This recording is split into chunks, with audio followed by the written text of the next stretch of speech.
प्राणिकी एवं जैव प्रौद्योगिकी अध्ययनशाला में अध्ययनरत जैव प्रौद्योगिकी के विद्यार्थियों को विश्वविद्यालय परिसर में मशरूम जैव विविधता का अध्ययन कुलपति प्रोफेसर पांडे द्वारा करवाया गया। विद्यार्थियों को मशरूम का आवास पारिस्थितिक वृद्धि हेतु उचित वातावरण पहचानने के लक्षण तथा उनके उपयोग की जानकारी प्रदान की गई। विद्यार्थियों को मशरूम को फोटोग्राफी लक्षण तथा उनके माइसीलियम की संरचना आदि को प्रायोगिक रिकॉर्ड में लिखने के लिए निर्देशित किया गया। प्राचीन काल से मशरूम को जंगलों से एकत्र कर उनका उपयोग दवाइयों और भोजन के रूप में किए जाने का प्रचलन रहा है। धीरे धीरे मशरूम की खेती और उसका व्यावसायिक उपयोग विश्व के अधिकांश देशों में प्रारंभ हुआ।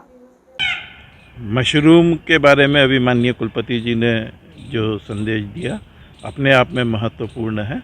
मशरूम की खेती प्राचीन काल से ही विश्व में होती रही है और चूँकि मानव का विकास कंदराओं से धीरे धीरे हुआ तो उसने निश्चित है कि जंगल के जो भी उत्पाद थे उनका उपयोग अपने जीवन भरण के लिए किया। इसमें मशरूम भी सम्मिलित है। मशरूम विटामिन डी और प्रोटीन से भरपूर होने के साथ साथ यह जिस प्रकार जुगनू चमकता है रात्रि में, यह है ना प्रकाश देने का कार्य भी करता है। तो ऐसे स्थलों पर जंगलों में या अन्य पहाड़ी क्षेत्रों में जहाँ की मानव निवास करता था वहाँ पर यह प्रकाश देने के काम में भी आता है और इसके बहुत से उत्पाद वर्तमान काल में विद्वानों के माध्यम से, शोधार्थियों के माध्यम से निर्मित होने जा रहे हैं।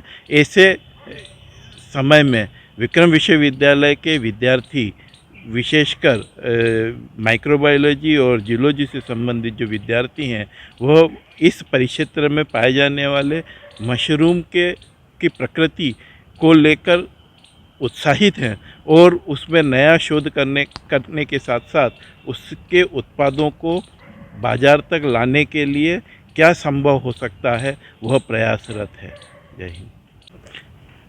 विक्रम विश्वविद्यालय मशरूम के ऊपर एक बहुत बड़ा प्रयोग करने जा रहा है।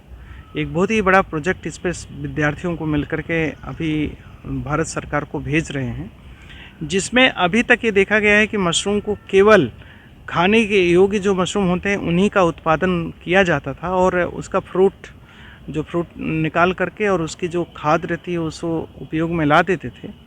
लेकिन अभी विक्रम विश्वविद्यालय ने एक शुरुआत की है कि केवल खाने योग्य मशरूम नहीं बल्कि जो खाने योग्य मशरूम नहीं भी हैं उनको किस तरीके से दूसरी चीज़ों में उपयोग में लाया जाए। जैसे अभी कुछ मशरूम से जो है चेयर और कुर्सी बन रही है, टेबल बन रही है।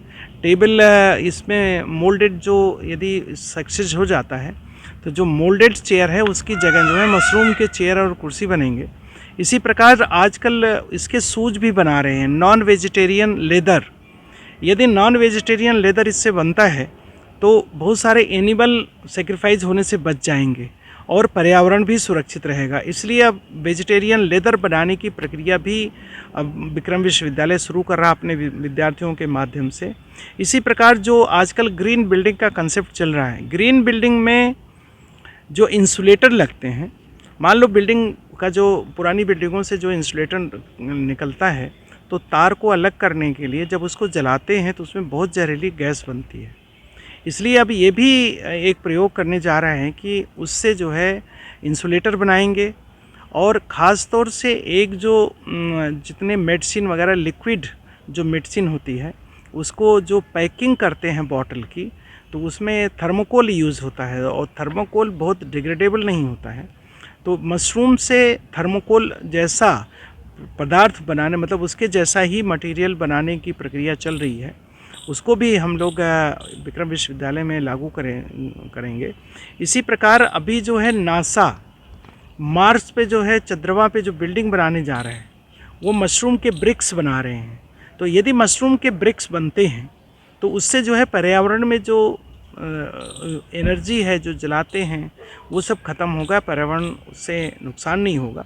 इसलिए वो भी एक प्रयोग जो है हमारे जैव प्रौद्योगिकी विभाग जो है वनस्पति शास्त्र और हमारा माइक्रोबायोलॉजी ये सब मिलकर के पूरे लाइफ साइंस विभाग जो है उसको मिल करके इसको बनाएंगे। और अभी कोरोना काल में जो है विटामिन डी की बहुत कमी रही है।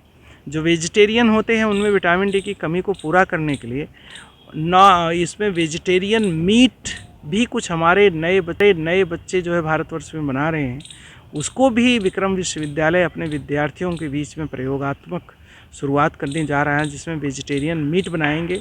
जो लोग नॉन वेज नहीं लेते हैं उनको उसका विटामिन का स्रोत होगा।